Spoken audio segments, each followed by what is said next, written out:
Hi, everyone. Amy Starr Allen here, and welcome back to the Living in Alignment podcast. I'm super excited for the conversation that we're going to be having today. I am joined today by Steven Twohig, and Steven is the founder of Mastering Change, and he's committed himself to mastering the art of transformation. And so while seeking to heal from trauma inflicted while he was a toddler, Steven was introduced to the practice of shadow work in April of 2000. And that has led to a lifelong study and what he believes is a path to enlightenment. And he's an international speaker. He's traveled worldwide teaching a blend of strategy, shadow work, and spirituality.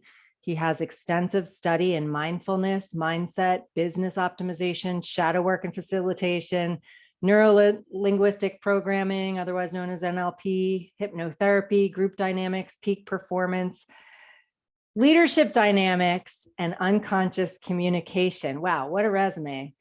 And through his work, he has formulated a specific framework for understanding the human experience and is currently training other guides to spread the practice. So this is super exciting stuff. How are you doing today, Steven? I'm doing awesome. Thank you, Amy. It's so great to be out here.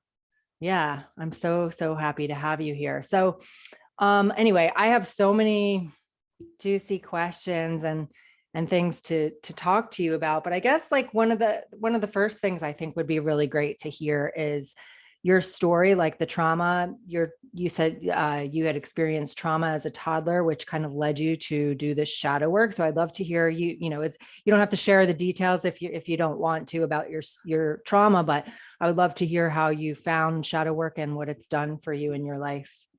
Well, it's without explaining exactly what happened, it's very hard to explain what shadow is. Most people have a very, interestingly enough, a very unconscious expectation of what shadow is, and really that's it. Shadow is those parts of you that you hide, repress, and deny. It's more than that. But the first place you start to pull on it is these difficult places, these traumatic moments. When I was 3 years old, pre-verbal, back then, mom and dad are God. You don't know the difference at 3 years old. I was physically tortured by my stepmom. She pulled all my hair out. She starved me. She beat me. Then she would, when my dad would go to work, she would shove me in the basement and let me out before he came and say, if you say anything, I'll kill you and your sister both. Oh my gosh. Yeah. So this went on for a while. And then when my mom finally got me back, the prevalent thought of the time was, well, just don't say anything. It'll go away. So now we're talking pre-verbal. There's this part of me that feels like at any moment, God could be sticking me in the basement. I could be trapped. And the mind, shadow is about the reason why we have shadow, I believe, is because the mind pushes everything to the mechanical.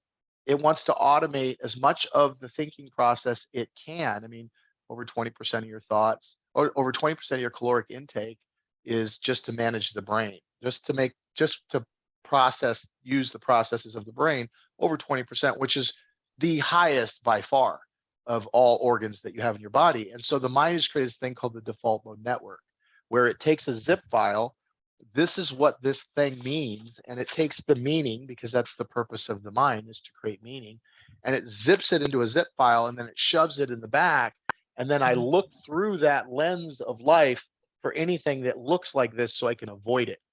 Because the mind is built for survival. 3.5 million years. It's built for meaning. It's been hijacked for survival with 3.5 million years of survival. Well, so for me, that survival then looked like you're going to get trapped in a basement. Well, fast forward, I'm now, 50-year-old man. I'm getting old, Amy. Getting old. I'm now a Younger than 50-year-old man. me. Yeah. Oh, really? You wouldn't know that. So now I'm a 50-year-old man, and I'm not trapped in a basement. I'm in Florida, and I'm talking to my wife about what food are you going to eat? Well, I picked last time. Why do I always have to pick? And notice the why do I always have to pick is rooted in why are you trying to trap me? And so because the mind finds a strategy, it zips it up, and then it creates fractal representations in every experience that you have so that it can make meaning out of something. And then the mind makes meaning, then it makes another meaning on top of that meaning. You can look at your own life and see that it's true. So now anytime that I could go in my business and see how this feeling of being trapped existed there, like somebody was always trying to eat me. Somebody was always trying to trap me. And then, oh, by the way, my mom taught me I'm 2 steps away. You're going to be, don't be a bum like this person. Don't be a bum. She rode with Hell's Angels and stuff like that. Like, don't be a bum like that person. So I was always looking for, where am I going to be a bum? Always 2 steps away anytime to becoming a bum. And see how that ties right into your being trapped. And now I'm walking around inside these stories in my mind that I don't know that I'm creating. And what I've realized is that's not a trauma thing. Everybody does that. Like, that's the way the mind creates meaning. Working with ayahuasca, I spent the last 3 years working with plant medicine. My second ceremony, the first ceremony is kind of like colors, and I was like, wow, this is not what I thought it was at all. And then the second ceremony, I'm on a daytime ceremony. I wake up from a dream that I'm not having. In other words, it's not like I fell asleep. I all of a sudden woke up from being already awake. I know that doesn't make any sense to you, but I'm trying to explain what the color 7 smells like, right? It's like I woke up from a dream I wasn't having, and now I'm sitting in a different place, and there's this lady, and she's just looking straight ahead, and she's got this just this beauty about her. There's just undeniable beauty about her, and she just doesn't care if I notice her, doesn't care if I communicate with her. She's just there. We call her Mother Aya, and I said, so I remember saying to her, so it's all story? Because I've been studying story. I've been, Joseph Campbell's Hero's Myth and marketing and the modern day myth, and I mean, deep coding of the mind. And she's like, yep, it's all story, all the way down to the gaze of God. She said, it's all a lie. And I remember waking back up or going to sleep again, however you would look at it. And I remember looking around the grove, and I'm like, wow, that was weird. And then I closed my eyes again. I went back to sleep, or I woke up, depending on how you look at it, right? And there she is again. And I'm like, so then why do we suffer? No, why do we forget? And she started laughing at me. And it wasn't until, 18 ceremonies in, where I realized the reason why she was laughing at me is because I believe, and again, this is my hallucination, I believe the reason why we forget is because that's why we're here. We're here to forget so that we can remember again. And that's why she was laughing at me. It's like, this is your idea. Like, you're the one that decided to forget when you came here. You know what I mean? And now that I go back and look at that, like, that's exactly why she was laughing at me. I would have laughed at me too. You know what I mean? So I find that that's what shadow is. Shadow is that part of ourselves that we're asleep. And you can see it in when you're working with psychedelics. You see it really deeply embedded in psychedelics. You see it shadow work. You see it working with the homeless. I've worked with in the addiction field. I worked for Tony Robbins for a decade, and I interviewed. He commissioned me to strategically interview tens of thousands of businesses as to what's going right and what's going wrong in their business.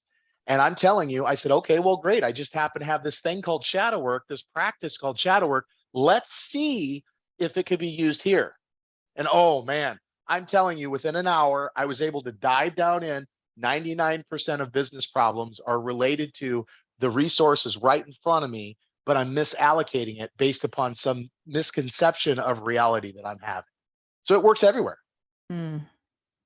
I love it. I love what you were talking about how we came here to remember what we had forgotten. Like, I don't know if you're familiar with A Course in Miracles, but I've been a student of A Course in Miracles for a long time. And they talk about the journey back to the place you never left. Yep. Like that's right here. It's right here. What they're talking about is your axis mundi, which is the center. Like, if you think of it,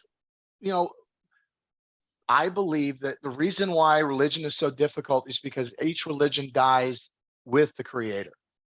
And the reason why is because my path to God is a subjective experience. I'm in the face of it. It's not an objective thing that I can read about and get that education. That'll just make me smarter.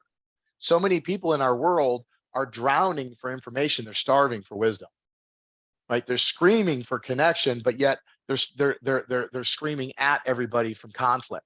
Like, this is the world we're and if I look at the way I maneuver in my world when I'm in shadow, because I still get in shadow, that's the human condition.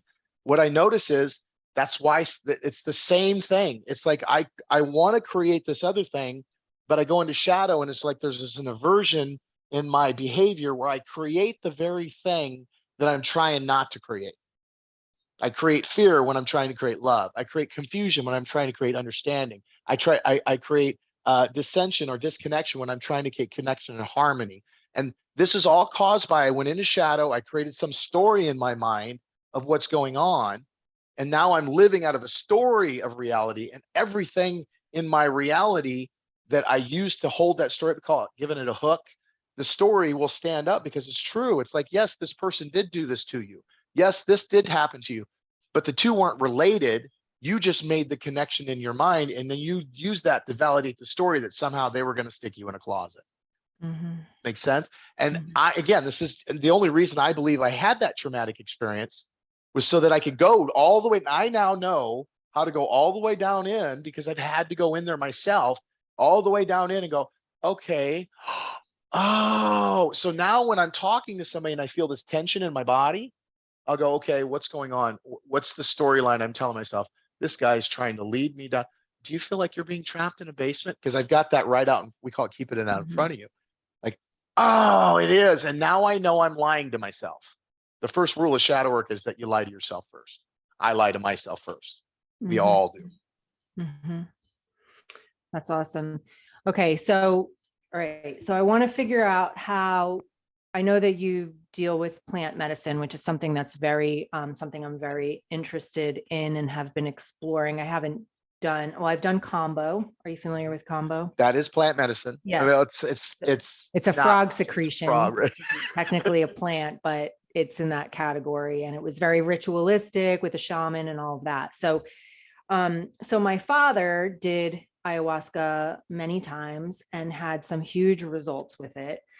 And he shared a lot of specific things with me about his experience, which kind of scared me. He thought it would be really beneficial for me. But the stuff he told me was like, I was like, I don't want to do that. I don't want to see those things. I don't want to do that. But lately my father passed away a few years ago. And now I'm feeling the calling to go down that road. And I've When always you say feeling the calling, what does that mean for your I'm listeners? What does that mean? so I just keep being called to do it. Like I feel like there's something there for me. And I've also heard that with plant medicine, like you need to be called. Like you don't Yes. just do it because you hear about it, it sounds like a good idea. But like for me, it's like almost like a yearning. So I've been like heavily researching it. I know a lot about it. I've looked at different places in the world to go do it and all of this different stuff. Like I'm definitely feeling ready to do it now. But I guess what I'm wondering, well, I have a couple things that I'm wondering. So I guess my first question would be, so I've looked at, like, I'm not going to name names, but I've looked at a specific, somewhat well-known retreat center in Costa Rica and Yes. I know learned a this lot retreat about it. center as well. Okay. Yes. I've had multiple people say absolutely do not go there for this reason, that reason, the Really? other reason. So and then I know that there's stuff in Peru and I've watched all these documentaries of these places. Like some people say you should do it in the jungle. I'm talking about ayahuasca now, but Yep. you should do it in the jungle because that's where it originates. And so, Yeah. because I was considering doing it in Sedona, Arizona, I'm going to be there in a couple months. And Oh, I know that there's some facilitators there, but somebody else said, no, you have to do it in the jungle. So what's your take on like where you do it, who you do it with, that kind of thing? yeah. I mean, I'm a certified psychedelic integration coach, and I myself work. The only place I've drank, so that I want to be completely clear, the only place that I've sat in ceremony is in Orlando, Florida. I've never been to Peru. I've got 7 kids. I have no desire to take that risk of having to go down into Peru and fly into the jungle. And the other thing is that again, these are all my hallucinations. These are all this is I'm no guru, I'm no therapist, I'm none of that. Like I'm just a guy who's bumped his head a lot, like a lot kind of thing, right? And so I have a belief that first we have these shamans have been using this medicine for hundreds of thousands of years. Like they know things to be considered as a factor for drinking that we would not even consider as an issue. Like you never want to make sure that you clip your toenails the day before you drink ayahuasca, because when you clip your toenails, this happens. Like they've been they've been studying this stuff for hundreds of thousands of years. Our modern medicine isn't that old. So first off, I think it's very important to honor that amount of time studying anything. That's just common sense. Like everything I try to do is common. Like you should get to it. Shadow work, you get to the point where you go, that makes perfect sense. Yes, it does, doesn't it? Like that's where we're always trying to get to. And so the other piece here is though I have a Western mind. So the people in Peru, like the tribes that come and the shamans that come and drink, that come and pour up here for us, they'll tell us that they don't have any concept of addiction. They don't know what that means because they've been using ayahuasca like they're little kids. Their kids, 7, 8-year-old kids will drink ayahuasca. It's part of their culture. They think differently. They process information differently. The algorithms that the layers and layers of stories that we talked about earlier, they're all completely different. It's like trying to explain what the color 7 smells like. We're talking two completely different realities. And because my Western mind is layered with layers and layers of lies, layers and layers of algorithms, layers and layers of story, meaning after meaning. What is a toothbrush? What does it mean to be a father? What does it mean to be addicted? Since I have all of that stuff and it's completely different, I need to find a balance between the two. So I believe that first off, there's no thing called the perfect place to drink. Like change is always uncomfortable. It's rarely convenient. Swallow that pill. You know what I mean? And notice how anytime somebody says, don't go there, they're coming from a place of expertise. They're trying to tell you how this is why you should listen to me. Right. My challenge to them is, are you more worried about being right and getting that person to see the direction that you want them to go? Or are you more supporting their path to growth, their path to awakening? Because I believe, Amy, anywhere you're called is probably the right place to go.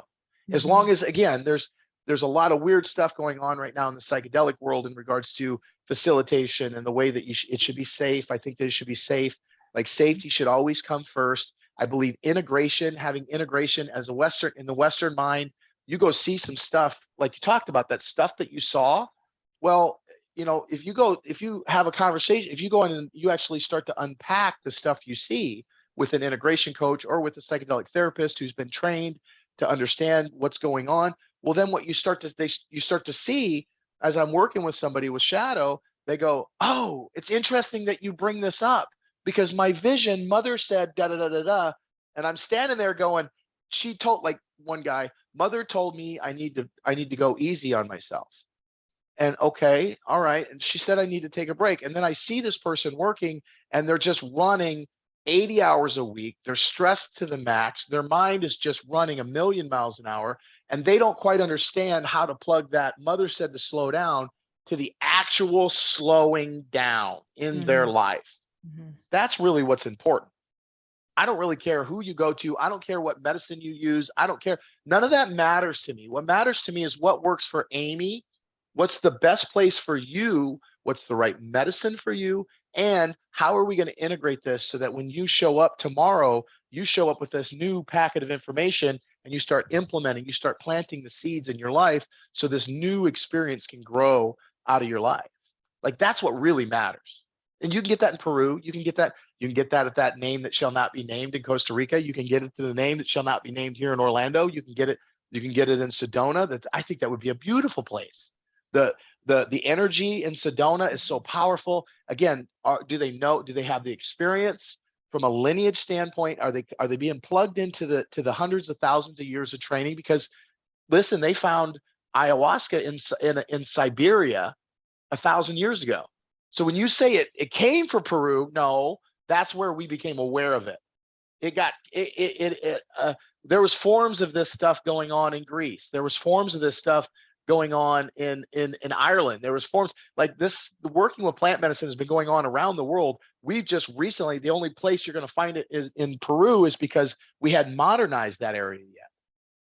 I'm certain that if you went and you studied my lineage, being a Druid of Irish descent, I'm sure you're going to find that with the Druids, but they completely wiped out my entire religion. And so there's no way for me to know what plant medicine they used. They believe it was Amanita muscaria, the red and white mushroom that they base Santa Claus on. And like, that's what they believe that the Druids use, but there's no telling because Druids were planet wide and they could have been used in various forms. They probably used multiple forms.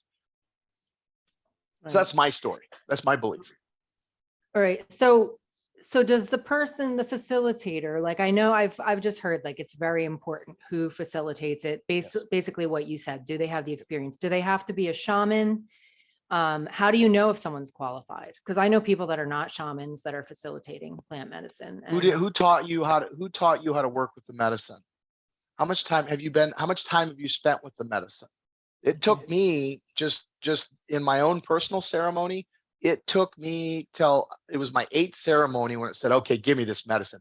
I decided to finally I learned how to work with myself. It took me 8 ceremonies to understand how to work with the medicine in a way that I could come away and understand what she was trying to tell me. Mhm. So it, when you say that, it's like, well, how long have you worked with the medicine? Who taught you? What lineage did they come from? I always want, is there a medic on staff?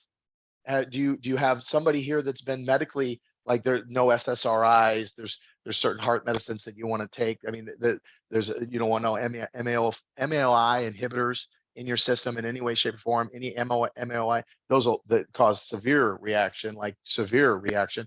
And so these are like, you can really hurt yourself. And as long as you follow those very simple procedures, well, I mean, DMT is in everything. It's in everything. So I'm torn, because when you read like books like the Ayahuasca Manifesto says, look, we need to honor these people that carried us through this dark time. I believe we're coming out of the dark ages. We need to honor them, but at the same time, they've limited me from growth. Mhm. It's time for us to expand our understanding of what ayahuasca is. I believe past the Amazon, but it needs to come through the Amazon, not Mhm. a separation. I believe we need to meld it. So those are what you're wondering. You're looking at them, I've heard of a lot of people having some weird stuff inside the medicine. You want to make sure that it's a safe environment. We always look set, setting, and sitter. Those are the 3 things. Set any medicine at all. Do you have the right mindset? Do you have is it the right setting? And is it the right sitter? And as long as those 3 are good, and you're ready to take that journey and you're ready to integrate that journey, let's do the ride. Now, it's not for Mhm. everybody. Ayahuasca is not an easy experience. Like, Mhm. it's just not. It's not a, hey, what do you want to do tonight? Let's go drink ayahuasca. Oh, that sounds like a great. No, like, absolutely not. I remember the first time I drank, I had steak the night before. Like, mother was not happy. Like I was not, my body was not happy with me at all. I was purging out Mhm. of every orifice on the planet. And I just remember thinking how unbelievably prepared for the visit that I was having, the blessing that I was being given, and how unprepared for it was. So you want to prepare for it. You want to Mhm. come there as though you're going on a very long journey. You're trying to get from here to here, like from your Mhm. head to your heart, and that's the longest distance you could possibly go. It's across the universe, and so Mhm. you wouldn't go into that journey lightly. You would pack, you would prepare, you would study, you would know who the people you were going with. I believe you need to do the same with the facilitators. Okay. That makes sense. So is psychedelic integration, is that like a thing, or is that something that you created, that you are the only one that does it? Or is it No. something that's available to anybody that does plant medicine, or how does that work? Psychedelic integration itself, the word integration was coined by Carl Jung clear back in the 40s, and what it meant was making the unconscious conscious. So it's a shadow work word, the term. I've been doing shadow work integration now for 22 years. I've only picked up on plant medicine and psychedelic integration now for 3. It's just now being added, but I'm not definitely the not you. There's a lot of psychedelic integration buzz going on in the community right now, because I mean, there's just no, it's a decade's worth of therapy in 4 to 6 hours. And like, I remember my 3rd ceremony, I remember standing there, and she was to my left. That time she was standing to my left. And I remember her going, you look around, do I see what? She said, do you see that everything has its place? Everybody here has their purpose. Okay, I see that. Do you understand? Well, no, mother, I don't think I quite do. I know what you're pointing at, but I don't know why you're pointing at it. And so she gives you so much information that it can take you months to unpack it. And Mhm. so, yeah, there are times when I have a ceremony, and it might take me 5 or 6 months before I go sit again, because the information was so deep, it was so profound, that it's going to take me a long time to digest this information. And sometimes it comes back really easy. If you keep treating your kids like this, they're no longer going to talk to you. If you don't learn to love yourself, you're going to have a heart attack. You're going to, like, mother gives you matter. Like when she tells you, it's like, oh, I knew you were going to tell me that, Mhm. and so it's about learning how to do the thing that she's telling you to do in the real world. Because then after she shows you how to let go, how to release, because typically that's what the lesson is. It's right. It's Mhm. always, where am I holding on? It's I'm doing this and I want to be doing this. And Mhm. this, it's like, well, then do that. Like, I don't know where I'm doing this. I just know this is what I feel like. It's like mother helps you find that spot. It's like, oh, I feel so much better now that I'm not holding on to that resentment that I had for X, Y, and Z. Right. It's like I was able to let that go. And then you go out into the real world and your default mode network starts to close up again. And you find yourself screaming at the windshield again. Get Mhm. out of my way. These people are all assholes, whatever, excuse my language. Mhm. And it's like, okay, now we're at integration. Now we've got to start to integrate all of these lessons, and people will learn. I'll get people. I do shadow talk every Saturday morning that people will drink Friday night and they'll drink Sunday night here in Orlando. If you want to go and spend 4 hours doing shadow work in between two ceremonies to help orient you to the medicine and stuff, well, you can come do that here. And I go in and I work with people that are getting ready to, they sat at night, now they're getting ready to sat again this next night. Let's prepare you, let's orient you from what you're experiencing, because like you said, some of the ceremonies can be very challenging, right? and Mhm. and then I go and I integrate with them after, and I'll get people that'll come 7 months after their ceremony. They'll go, yeah, I felt great, now I feel back again, and I should have done integration. And now they're back to do the thing that they should have done 7 months ago, which Mhm. was learn how to be the person that they wanted to be when they came to the medicine to begin with. Mhm. So is the integration something that people can do on their own, or do you have to like hire somebody to do it? Yeah, see, it's we're having a very interesting conversation. What is integration? Well, integration is taking the unconscious and making it conscious. In reality, all integration has to be done alone, because Mhm. it's when I'm driving down the road and I used to turn left because I just could not turn left, and I'm able to turn right. That's integration. Like I've Mhm. I've integrated a new way of being into my world where I no longer have to be the same guy. I no longer keep tripping up. I no longer keep struggling with this problem over and over and over. I've been able to break out of the gravity of it. That's integration. Well, now the question is, do you have to do that alone? I believe that everybody, at some level, you have to do it.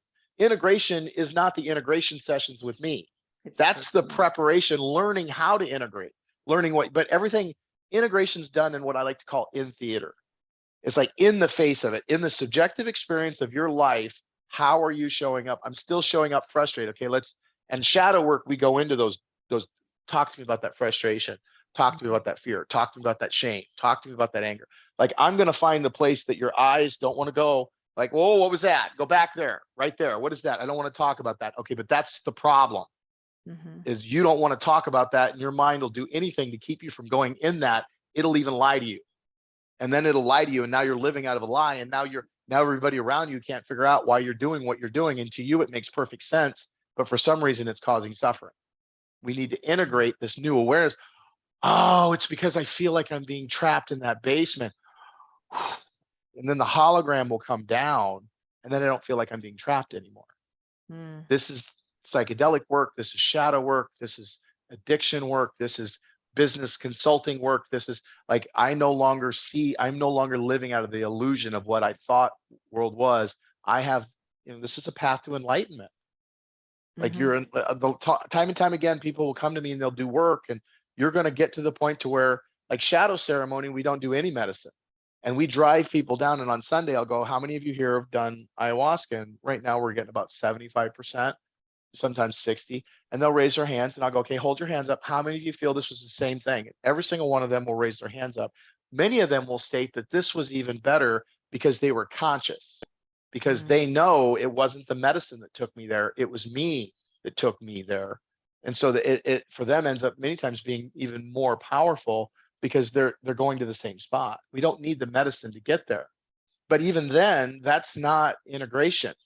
That's, now you got to go home and you got to go to your wife and kiss her and say, I am so sorry the way that I treated you. I thought you were trying to trap me. I thought that you were trying to trap me in a basement, and I love you and I worship you and I will always keep you safe. And then keeping that commitment to myself when I feel myself going to that condensed state, then noticing I'm trapped in that basement again. Oh, now I know. Now I've integrated. And what happens then is it happens less frequently. It's less intense. It doesn't take as long to get it out of. And it's like there's 4 levels of gnosis, 4 levels of gnosis, 4 levels of knowing. All of a sudden now I can feel it, but it doesn't control me anymore. Mm-hmm. So do you have to relive the past trauma in order to have these breakthroughs? Sometimes I'm not gonna, there's no shit. Mother says over and over and over again, she tells me the only way out is through. Mm-hmm. So I'm getting ready for shadow ceremony. This is my 18th ceremony. And I like to, before I do a shadow ceremony, I like to let's clear the chamber so that I can be there for you. I don't want to go there with carrying my work into your work. I want your work to be your work. So Mm-hmm. I need to do my own work. That's why I'm a practitioner and a guide. You can't get to guide without being a practitioner.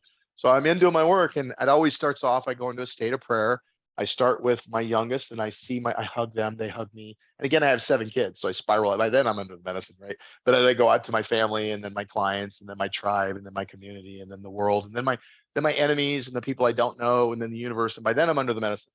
I'm like, mother, help me, mother, help me, mother, help me. And all of a sudden, this voice, this lady comes up, she's right here, back here, this side, right side, and says, when was the first time you can remember asking for your mother's help?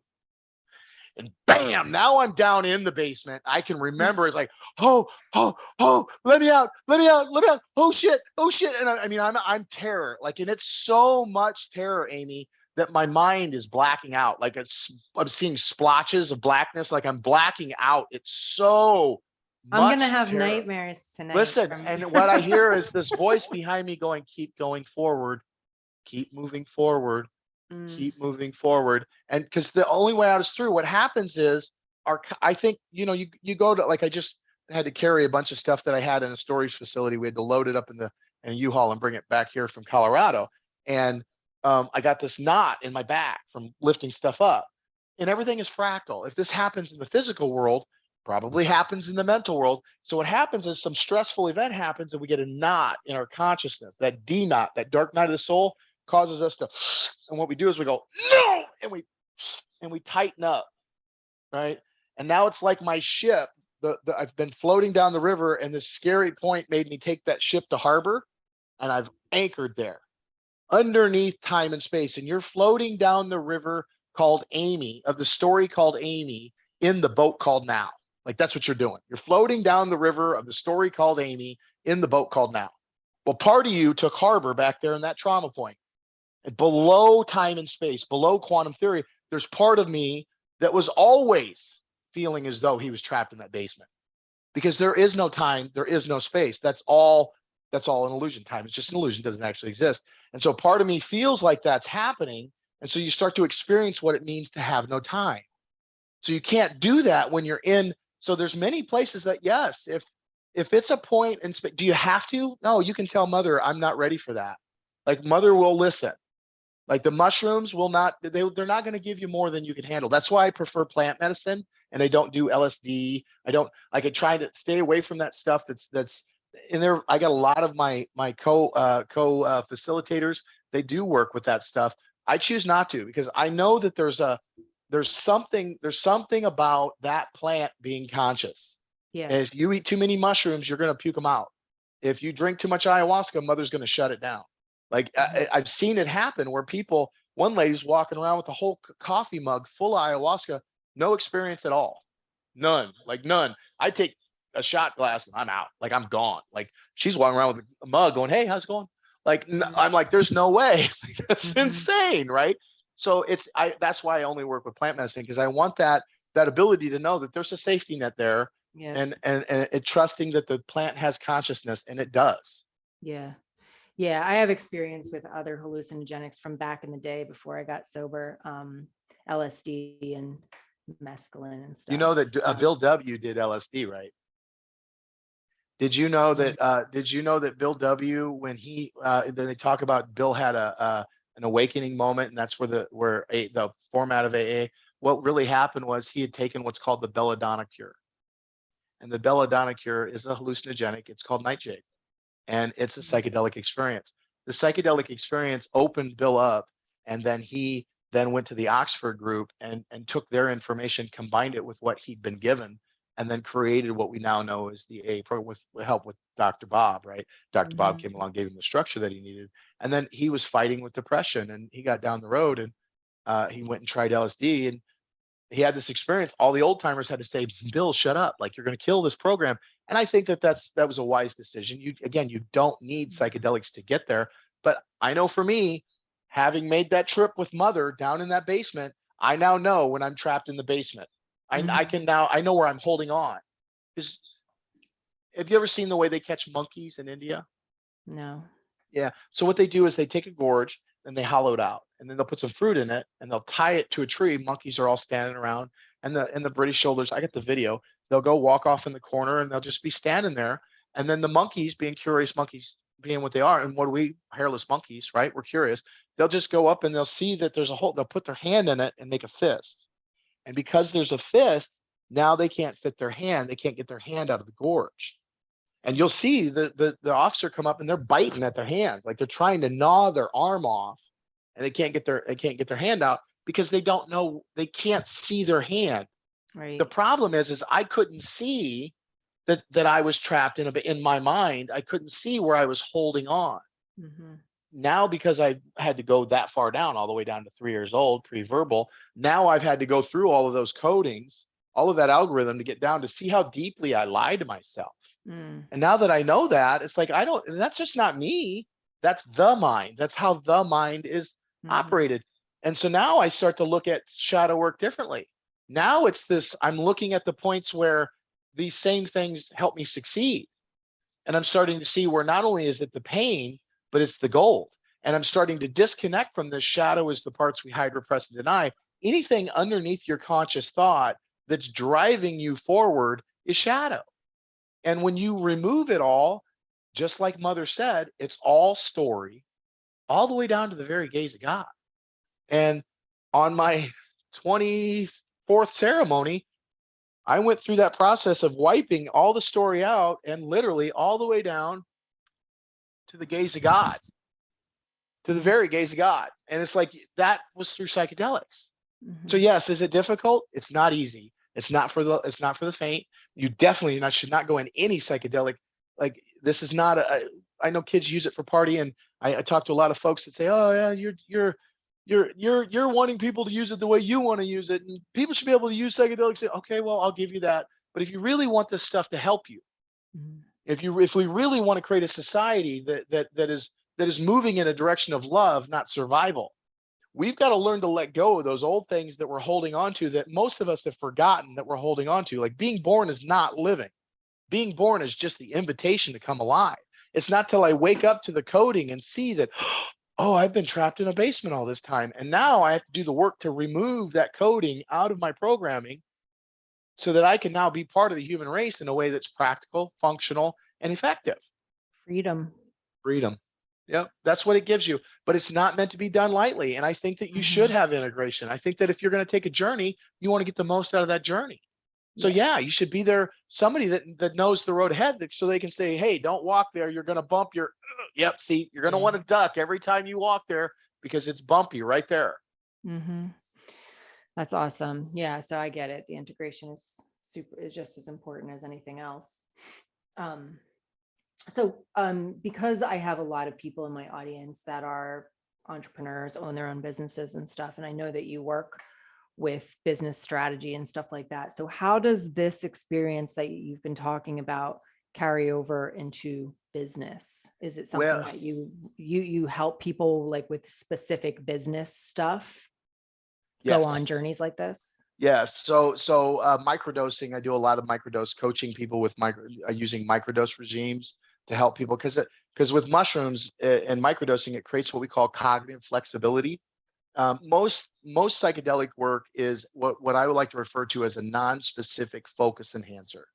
In other words, you come in with an intention, and then you add the psychedelic, and the psychedelic it brings it all up into closer focus. You start to remove all of the lies, and you start to being able to operate with this problem in a different headspace. Remember, Albert Einstein said, you can't get out of a problem with the same mindset that got you into the problem.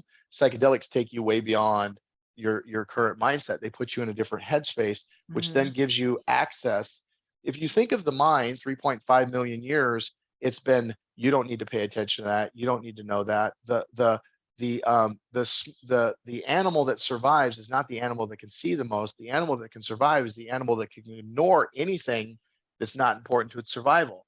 So this survival-based mindset has had us closing off all of our perception to what's possible, to where we start to get what I call tunnel vision. Psychedelics cracks that tunnel vision open, so I could start to see new uses for my resource. DNA was found. I don't want to say invented because that's not the right word. That guy was on LSD when he found a Silicon Valley. I'm working with all kinds of businesses up in Silicon Valley where we're doing psychedelics, specifically mushrooms, to help expand our perception. You come down and you do. I got a client who's in the financial sector who came down and did some ayahuasca and left and added, like took their business in a completely different direction based upon what ayahuasca had shown them. That the retreat that shall not be named in Costa Rica, and I don't know why we're not naming it, but for whatever reason we're not naming it. I don't want them to get mad at me. Oh, I don't really care if they get mad at me or not. Jerry, when he created that place that shall not be named, I'm going to call it Rhythmia. They can come to me, right, if they have any problems with that. But when they created it, he went and sat with Iboga and did like 122 Iboga, and Iboga showed him exactly how they wanted him to lay out the retreat. They show how many feet, how many sessions, how those sessions should be run. So when we talk about psychedelics really give you a whole nother level of access to your mind that it will become the companies that I'm working with. It gives them a very, because remember, insight, you take that insight, then you can create innovation. Without any insight, you can't create innovation. The psychedelics are going to crack people open to that insight. And then all we do is then came in with the teams and we go, okay, start looking at this problem from this way. And the ideas that come out are completely unique. They're not tied to anything, and they're well thought out. In the time that you can work on a problem while under mushrooms or something like that is fairly, the amount of time spent is multiplied with the use of the psychedelic. So when you go into whatever type of psychedelic journey you're going to do you have to set an intention, like this is for my business, or this is for my trauma, or this is for my family? Like, do you have to, is it like a specific thing you're working on, or do you just get what you get? You're going to get way more. Typically, like the first time, I remember the second ceremony with ayahuasca, I remember going into my integration. It's like, look, I had a series of questions. None of them questions are relevant anymore. I've got a whole nother list of questions, because many times it'll take the questions that you have, and although it may not answer them, it gives you a whole nother set of answers that leads to questions that are way deeper. Like none of those questions are even relevant anymore. Like, and what mother shows you many times. And so like you go into her, you want to have an intention. It's always good to have an intention. What is the intention? Typically my intention is help me heal, help me understand, help me change.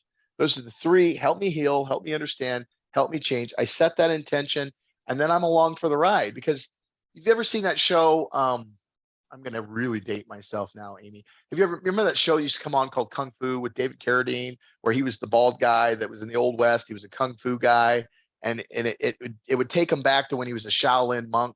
And there was this blind teacher who would say, "When you can snatch a pebble from my hand, you will be Shaolin monk." You remember that show? At all? No? Oh, I'm really dating myself then. I'm older than you. I just I don't know. I only watched I Love That. Lucy. I don't know that we can prove that now. Like that's questionable now. But anyways, in that show, he would go in and say, "I want to work on punches," and his trainer, his Zen master would say, "Oh, very cute. Go over here, kick this bag." So you might go in with wanting to work on your business, and the medicine might say, what I believe the medicine does is it says, okay, what's your intention? What do you really want? Okay, you want this? Okay, well, for you to get to this, you're going to have to go through this other thing, and you're going to have to learn how to quit being an asshole, because you keep losing business, you keep losing employees anyways. So we're going to have to deal with why you're an asshole before we can get to how you retain employees. Does that make sense? Yeah. And so it's got to start where you're at. It can't just give you what you want. We got to remove all of the blocks that are going to keep you from getting there. And typically, again, first rule of shadow work is we lie to ourselves first. Typically, it's going to take me to that place that I don't want to look at. And I'm lying to myself. I think it's about this, but really it's about that. You can't lie to the medicine. You just can't. Yeah. Yeah. I've seen people have things come to them that they weren't expecting, like about their business, like your brand is completely Data off. Like downloads. they come out and they're like, they rebrand their entire business and then skyrocket, We like call stuff them that data downloads because what I think happens, I was doing 5-MeO DMT, which is the toad. And it's a different experience because it's going to take you right. And I didn't do a full, they do the facilitators I work with, they did a handshake, a hug, and an embrace. So a third dose, 2/3, full dose. I did the third, the 2/3. I said, I'm good. I've seen enough. Like, I'm good. Give me 6 months, give me a year, and I haven't been back. Right. And so with what the toad showed me was, it showed me that there was like this, imagine there's this giant hose of consciousness coming in. And maybe I had some experience where I was trapped in a basement, or maybe I was told that anger was bad, or I was told that anger was toxic. So I was told never to be angry. If I go to pinch off anger, I have to, when you grab a hose, you can't just pinch off one part of that hose. You have to pinch the whole hose off. So you'll see these people be working with them that are completely numb. In shadow, we go down in and we crack that open. And I didn't understand why it worked. Well, 5-MeO taught me that when you open up that valve, you get this, all of a sudden consciousness rushes in, you get this data. This is why that's why this, because now that you've dealt with whatever the block is, you can now see the repercussions because you've gotten through the lie that you're telling yourself. Oh, well, that's why this and that's why that. And the reason why I was having so much trouble over here is because I wasn't trusting. And over here, I was thinking they were trying to eat me. Oh, and now that it makes sense why when my daughter said this was going on, all of a sudden, all this stuff makes sense. We call it data downloads. Like the reason why I was losing $10 is because I was doing this thing over here with my business. The reason why I was doing this thing over here was because Mary was hired for a temp position and she was looking for a full-time position, and now she's not happy. Right. I'm setting up false expectations. And where else do I do that? I do that in my wife. I do that in this and that and this. So not only are you going to get the business stuff, but it's typically it's a geometric growth. You're going to find that you're going to use these, whatever the medicine gives you, you're going to use in your business, but you're also going to use it in your health. And you're going to find that you use it in your relationships. And you're going to find that it's going to give you so much more. Because it's real medicine. It's not medication. It's not drugs. This is medicine. It's healing whatever it was, whatever resistance. I say it's resistance, it's momentum, and it's attachment. Those are the three things. And those things cause blindness in me. And I know that they cause blindness. 95% of the population, like you're thinking 95% of your thoughts are the same thoughts you thought yesterday and the day before and the day before. And National Science Foundation suggests that 80% of those thoughts are negative. Well, that's why everybody's walking around unhappy. Everybody's telling themselves the same, living out of the same nightmare that they lived out of over and over and over. And then they're validating, we call it a confirmation bias. Then they validate that problem, and then that problem feeds back to them, and it's like a loop, and they're stuck in. We see it in ayahuasca, and then I get to see it in the real world, how those loops in ayahuasca play out in the real world. Okay, so I know that ayahuasca and plant medicine are becoming more and more mainstream, but for anybody that's listening that may have never heard of it, knows nothing about it, hasn't researched it at all, where would you suggest that somebody, like, where's a good place to start if somebody wanted Netflix. to? Netflix is always the best in our world, right? YouTube has a lot on it too. Well, Michael Pollan has there's a new series that Michael Pollan has brought out. There's nothing on ayahuasca there. So his new documentary that just came on Netflix. There's another one coming on that's something about the beautiful life. That's going to be about. The episode 5 is going to be about plant medicine. Episode 5 of Unwell actually has the church that I sit with in Orlando, a whole series on that. You have on Amazon Prime, you have what's the name of the movie? There's a name called Shock to Awe. From Shock to Awe. And that's about, we had some people that had vets, PTSD. Like right now, what we're looking at is the PTSD. Most of the psychedelic work we're seeing is PTSD work, trauma work.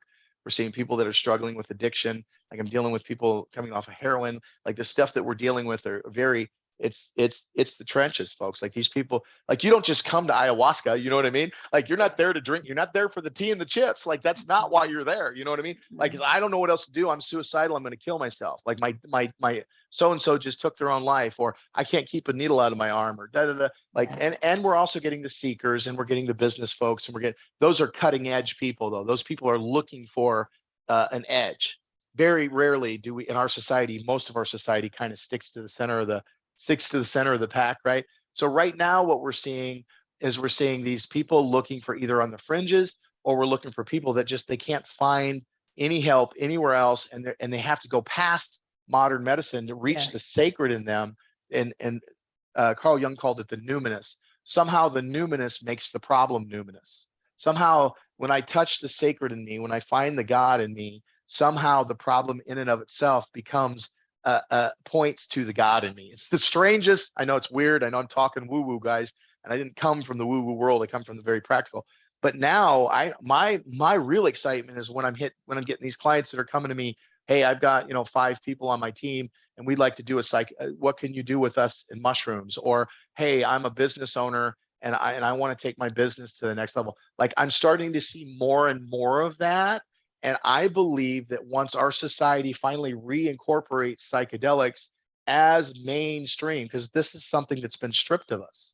Like it's been used for hundreds of thousands of years. It was just part of how we operated. And then it was taken from us, like stripped clean from us. When it gets reintegrated again and we finally take it for a test drive, the innovation across every platform, across every industry. Like I don't want to be, I get in that place where it's not a panacea. It's not going to solve all these problems, but I think it's definitely going to usher in a new way of looking at reality that I think when you look at, 3 more minutes, right? So you look at technology, and you look at artificial intelligence, and you look at the meta world and the metaverses and all that stuff. And then you look at every society, you can tell, where that society is by the emerging technology. Like they look at and see the mind based upon the emerging technology. So you had, when leeches were a thing, everything was being found in the body about hydraulics and how the blood pumped through the body. And so that's how leeches became a thing. And in the industry, hydraulics came online. It's like you could see that and then all of a sudden the computer came online, and then we started looking at the mind like software and the brain like hardware. And we started looking, now you look at artificial intelligence, you look at AI, you look at virtual reality and augmented reality, and the way that psychedelics are now coming in and having the renaissance. If you take all of these technologies and you take the psychedelics and you put it all together, I believe, Amy, this is a hallucination that I'm living out of. If you remember when we were kids and the VCR would blink 12 until a kid came along and set the VCR because the adults didn't care to know how to do it, didn't know how to do it, couldn't know how to do it on a bet.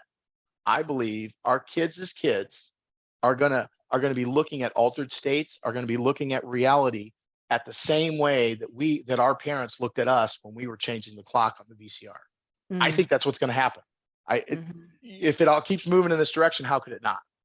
Right. And so I'm excited. Yeah. I'm excited for what's coming. Yeah, that's exciting.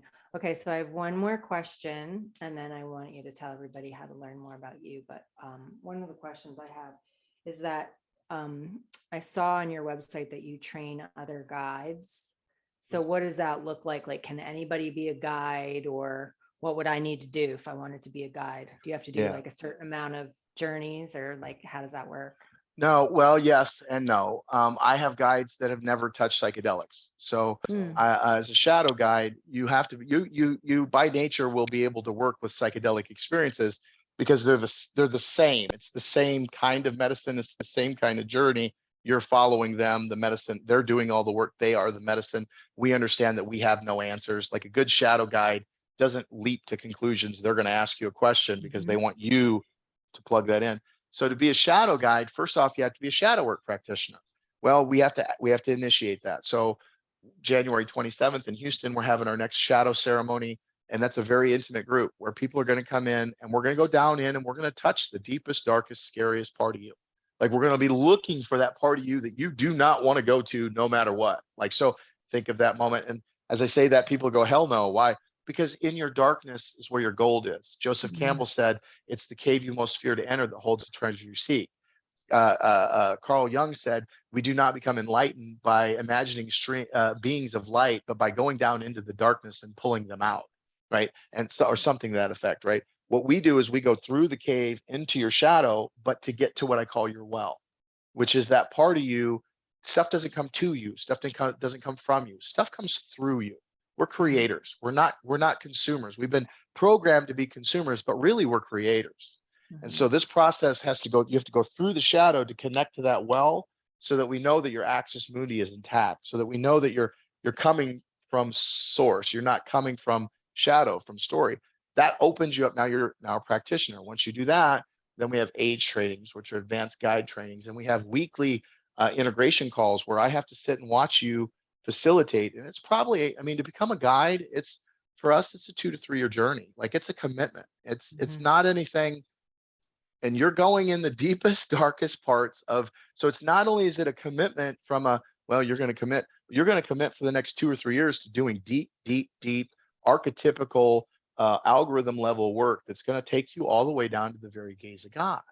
And that might be through psychedelics. It might be just through shadow work. It might be through, but it's going to be through doing your own work, looking at your own shit. And through that, you're learning how to get down there. And then we teach you how to actually guide others, how to lead others through this journey, because we're all, at the end of the day, Amy, aren't we all just walking each other home? Right? And a guide is going to lead you by following you. And through that process, I get to learn more of who I am, which is I am God having a Steven experience, and you are God having an Amy experience. Yeah. And together we're having this joint experience, and we're co-creating this reality together. And isn't it really, when you look at it that way, isn't it beautiful? Even the sorrow, even the suffering, at the end of the day, we go through all that, and in the deep, darkest recesses of the thing that you don't want to deal with, there's this seed of light. There's this superpower. There's this insight, this capability, this understanding that the only place that you could have gotten that one piece of brilliance, genius really, is through going through that deep, dark night of the soul. So we believe, as a shadow work, we believe that suffering is sacred.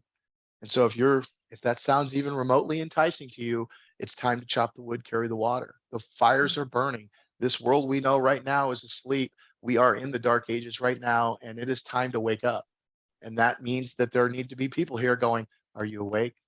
Are you awake? And it's painful, and it's difficult, and it's not I left working for Tony Robbins, making all kinds of money to come do this work, because this is the work that needs to be done. So if you feel called to that, go to masteringchange.com, which is mastering, mastering, change.com. You can dive an app, you can download, you can get started on the 30-day mental cleanse. We operate at the plot level, at the narrative, the chatter in your head, right? How do we cleanse that out? Call it through the looking glass. Let's clean that looking glass out.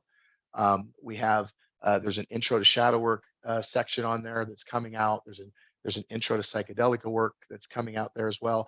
But if you really want to do the deep work, well, those are the immersives. And if you want to go work with me one-on-one, I do take a few clients, but I don't take a lot. I've got students. I've got all kinds of students that I can point you to. So if you're interested, go check that page, reach out to me, and we'll find something that will work for you. Awesome. So masteringchange.com, I know, is your website that you just mentioned, and we'll put all this in the show notes. Are there any other places people should look for you on social media or anything? Facebook, LinkedIn, Instagram. I'm on Twitter now. Is it Mastering Change on all those things, or is it your name? It's my name, Steven Twohig, most of them. I think Twitter might be Mastering Change. And Twohig, I'll put this in the show notes, but it's Twohig. Steven with a V. Yep. And if it's spelled the same, folks, I'm related. Hey, to all my relatives out there, right? It's spelled the same, I'm related. That's about as close as I can get to, are we related, right?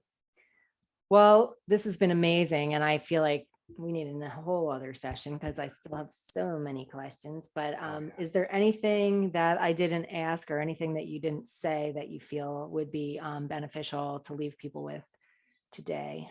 Yeah, I mean, shadow work. And so it'd be the question, take a deep breath. If you're listening in the car, don't necessarily close your eyes, but just take a deep breath and ask yourself, where do you suffer? Like, where is the area in your life that you suffer? And then allow yourself for a brief period of time to take a deep breath into that suffering. And what are you feeling? Give yourself permission to feel whatever that is. And then where do you feel that in your body? Is it a in your chest? Is it in your stomach? Is it in your solar plexus? Does it have a shape? If it had a shape, what shape would it be? If it had a color, what color would it be? And now that you can really feel it, now give it a sound. If it had a sound, what sound would it be? And then give it a voice. What is this feeling telling you? And then ask yourself, are you listening to the feeling? Or right now, are you hearing a story that you're telling yourself to make the feeling go away? Give yourself permission to feel the feeling. Maybe you start crying, maybe you start giggling, maybe you start shaking.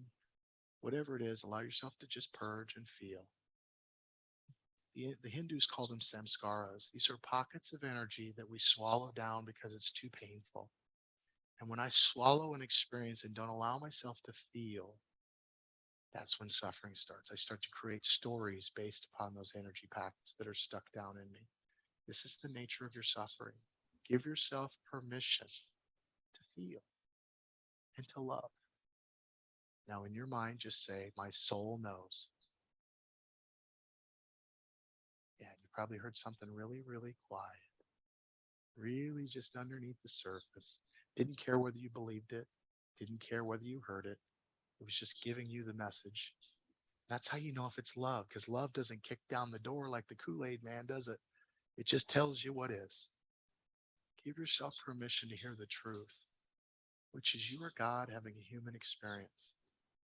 What if everything in this universe happened for a reason and it served you? What would that be? And thank you. I know if there's one thing that is rare in this universe, it's focused attention. So thank Mm. Thank you so much, Steven. This has been amazing. You're amazing. And I can't wait to dive in and learn more about your work and maybe come down to Orlando or something. you. Love it. Love it. Come on down, have a drink. Yeah. Thank you so much. And again, all of Steven's information and website and everything will be in the show notes. So thank you for being here with us today. And I will see you guys in the next episode.